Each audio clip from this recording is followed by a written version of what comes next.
Le législateur a mis en place deux régimes de reclassement professionnel qui sont régis par la loi du 5 septembre 2001 afin de permettre aux travailleurs licenciés sous certaines conditions de retrouver plus vite un nouvel emploi. La loi du 26 décembre 2013 concernant l'introduction d'un statut unique entre ouvriers et employés en ce qui concerne les délais de préavis et le jour de carence, ainsi que des mesures d'accompagnement, a modifié les articles 76 à 91 de la loi du 5 septembre 2001. Le reclassement professionnel peut être défini comme étant une procédure visant à ce qu'un prestataire de service fournisse des conseils et des services pour le compte de l'employeur dans le but de permettre aux travailleurs licenciés de trouver plus rapidement un nouvel emploi.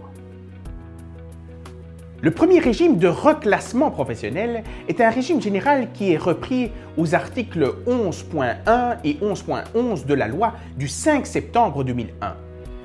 Le second régime est un régime particulier pour les travailleurs du secteur privé qui, au jour du licenciement, sont âgés de plus de 45 ans et ont une ancienneté d'1 an au minimum dans l'entreprise. Il est important de souligner que le reclassement professionnel, également intitulé outplacement, n'est pas applicable lorsque le travailleur est licencié pour un motif grave. Ainsi, lorsqu'un employeur licencie un travailleur, soit en notifiant un préavis de licenciement, soit en payant une indemnité compensatoire de préavis, une procédure de reclassement professionnel est requise si le travailleur remplit les conditions prévues par la loi. En ce qui concerne le régime général de reclassement professionnel, la règle est que tous les employeurs, privés et publics, sont visés par ce régime.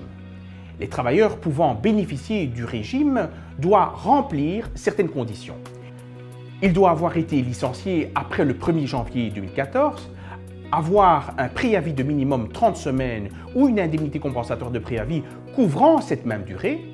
La dernière condition est que le travailleur ne doit pas avoir été licencié pour cause de restructuration.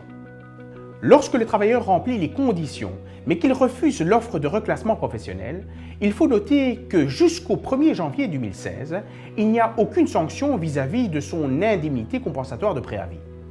A contrario, pour les licenciements qui interviendront après le 1er janvier 2016, le travailleur qui refuse le reclassement professionnel verra son indemnité compensatoire de préavis imputée de 4 semaines.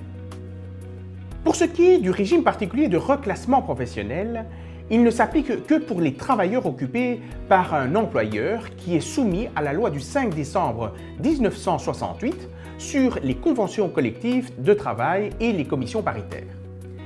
En outre, le travailleur licencié doit être âgé d'au moins 45 ans au moment où l'employeur met fin au contrat et compter au moins 1 an d'ancienneté de service ininterrompue dans l'entreprise.